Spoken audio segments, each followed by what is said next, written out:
same height. The weights differ a little bit, but they're all about the same. From left to right, this is a Rapoo V300. It's got extremely comfortable grooves in the buttons, and it's got an extra button on the side here. The Razer Abyssus 2014 is a no-frills mouse. The Logitech G303 has the best sensor that you'll find in any mouse. The Roccat Kiro has removable sides, so you can choose which side you have the buttons on. And the SteelSeries Razer 100 is similar, but you can't remove the sides. 3 of these mice are RGB, G303, Kiro, and Razer 100. They all have side buttons except the Abyssus. However, you can make the Roccat Kiro have no buttons as well. Each of these has some kind of issue. There's no such thing as a perfect mouse. So what I'm going to try to do in this video is explain the good and bad points of each mouse and a lot of their features so you can decide which one is going to be right for you.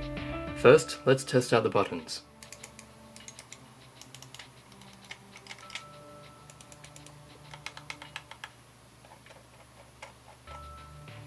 Overall, the V300 has really nice buttons. They're some of the most comfortable as far as I'm concerned. The wheel doesn't have a lot of tactile feedback, but there is enough there while remaining quiet. Next is the Abyssus.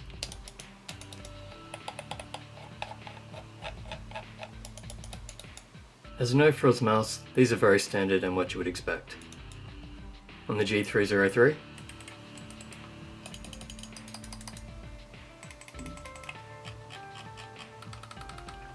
these are top-rated buttons because they are very quick, although I did some click testing and they were about the same. However, just the tactile feel on these is pretty up there. Same goes for the mouse wheel. While I don't like large scrolls, a lot of people do, and you have a lot of tactile feedback on this. On the Roccat Kiro, you can see that the buttons are just bits of plastic on the side there. Once they're in, while they're loud and clicky, they do feel pretty good. The left and right click, very responsive, really good tactile feedback, very crisp. My copy does have a loud scroll wheel, but it's okay going down. Tactile feedback wise, there's a little there, but not to the level of the G303. Razer 100.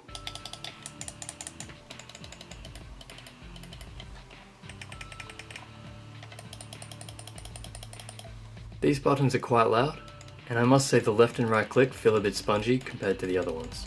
As for grip styles, I feel I can palm the V300. I think it also works for claw, and also fingertip grip. The same is true for the Abyssus, it seems to work with all grip styles. G303, this is comfortable in claw grip. It's a bit low, it doesn't have a very large curve at the back here, so it would be harder to palm grip than the other mice. The Roccat Kiro does seem to fit all types of grips. It's a very, very safe shape. And the Razer 100, I think it feels comfortable in claw and fingertip, but strangely because of the curvature of the shape, it differs just enough from the Roccat Kiro to not feel as comfortable in palm grip.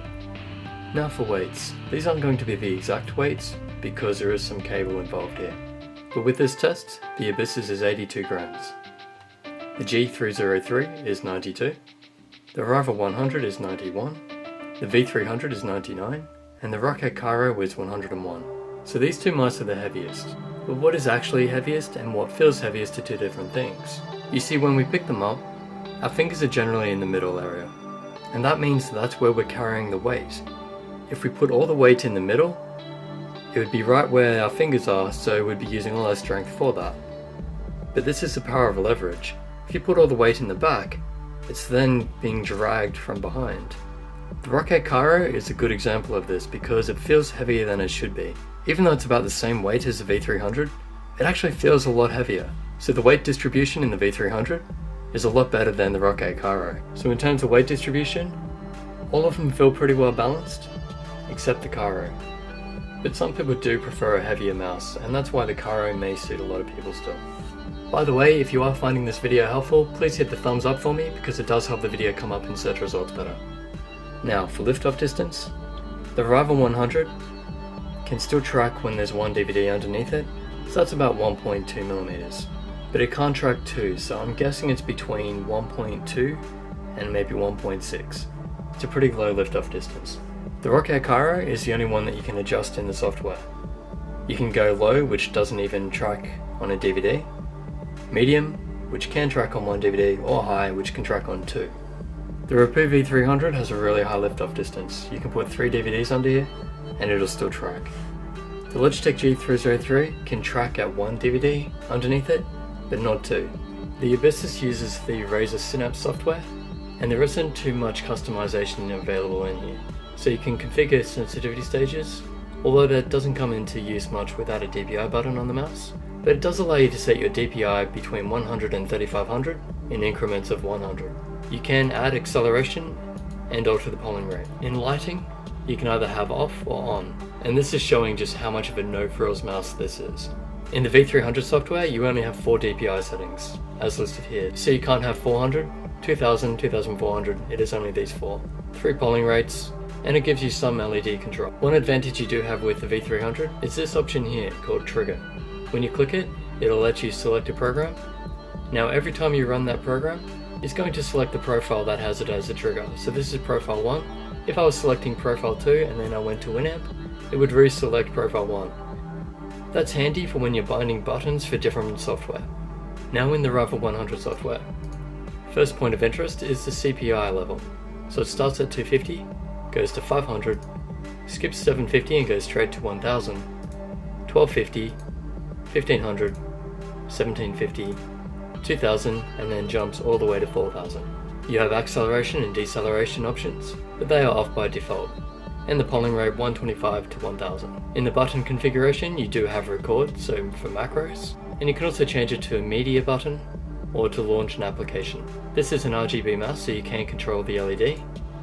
You have steady, breathe, and color shift. Color shift allows you to have gradients, but I still haven't worked out how to add new gradients. It just seems like you have to use the ones that they've added. And you can also disable the lights. In the Logitech software, you can assign a new command for the buttons. Gives you the options of multi-key, text block, mouse function, media, hotkeys, shortcut, function, and ventrilo. This sensor goes from 200 to 12,000 in increments of 50. So you can pretty much use whatever DPI that you want. And you also have surface tuning. On the Roccat Kiro, you use their new software called Swarm. You have a whole range of options. It goes in increments of 50, all the way from 250 to 4000. On the buttons, there is no easy shift like on other products by Roccat, but they do give you a lot of functions like hotkeys, the basic functions, DPI scrolling, internet forward and back, multimedia, and open. This is also an RGB mouse, so you can have no color flow, or you can have it cycling like I do, and it also lets you choose a color. And over here we see the lift-off distance control. Testing the sensors in Quake, fully zoomed in. This is to check if the sensors can handle slow movements. This is the Abyssus. And yes, it's tracking each and every one. This is the V300. And while the sensor quality doesn't seem as good in this regard, it still tracks all the movements. The G303 handles these moves perfectly. The Roccat Kiro can also handle them, and so does the Razer 100. Now moving on to the rocket jump test, I've had issues with the Razer Abyssus spinning out on me. I don't know if I can get it to do it on this Roccat Taito pad, but on the Razer Goliathus it definitely happens a lot. So you can see here that it performs well on this surface. I've only had it spin out on me once. Still, it's something to be aware of with the Abyssus. It can spin out on various surfaces. The Rapoo V300 has no such issues. I've never had this mouse spin out on me, so it seems to be tracking extremely well.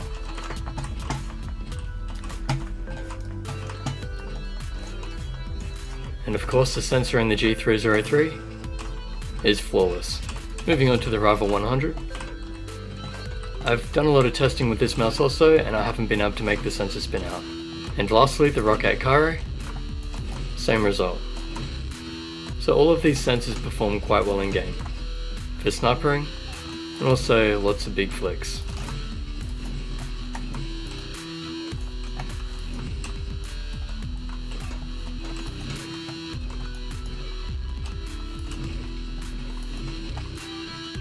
Moving on to the line test, where it allows me to test the jitter in a sensor.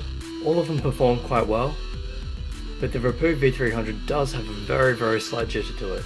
So those are the details, and it might be a bit hard to process because there's a lot of information.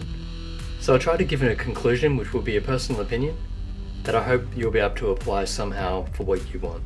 If you're looking at the Razer Abyssus, it's a no-frills mouse that's a very safe shape, everything works well enough including the mouse wheel with tactile feedback, and the cable is loose and easy to deal with. Other than its inability to track on the Razer Goliath's speed version, the Black Edition, it's a very solid mouse. If you're looking at a mouse with an extra button, it just has that solid build with some really nice, very comfortable buttons with the grooves in them, then the Rapoo V300 is the wildcard that you should probably look at. It does have some problems. The sensor isn't perfect, but it's good enough. The cable, while braided, is actually harsh and not very smooth, and as you can see, it holds its shape.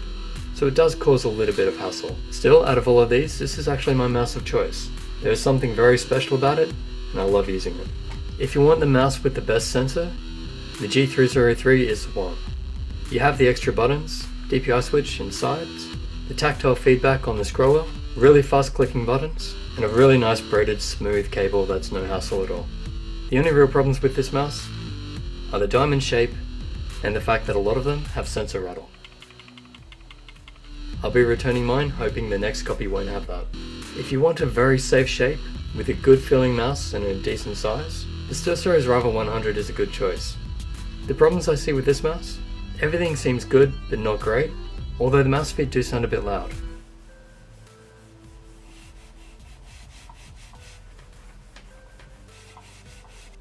It actually sounds like the plastic is rubbing on the pad, so I might try to put mouse feet along here sometime and see if that fixes it. Now, if you're a left-handed person or you just don't like the side buttons, your two choices are obviously the Razer Abyssus and the Roccat Kiro. The fact that you can remove these panels and put no buttons on either side or buttons on both sides is very helpful. The only real problem with this mouse is the fact that it's so weighted in the back, but if you like extra weight, this could be a great option for you. So all of these mice are good choices in their own right. As I said, I would probably rather use the Rapoo V300. My second choice would be the Logitech G303. Third would be Roccat Kiro.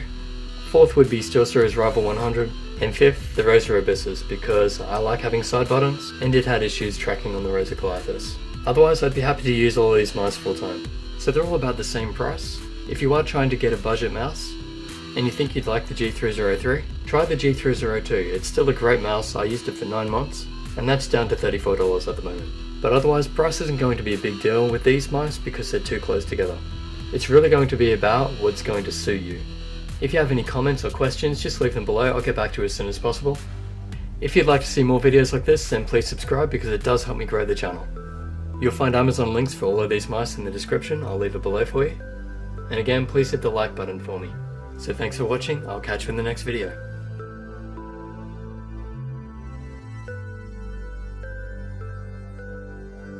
These are 5 small mice. They're all about the same width, the same length, the same height. The weights differ a little bit, but they're all about the same.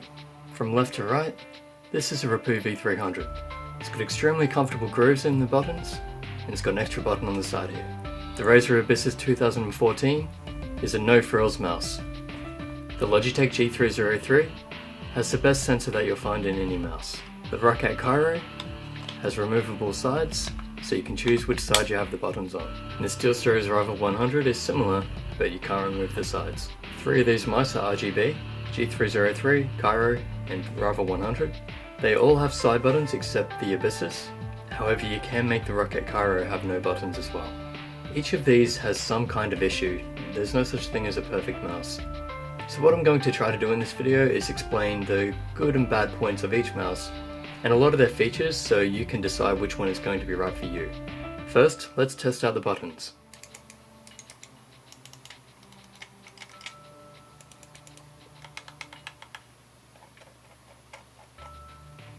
Overall, the V300 has really nice buttons.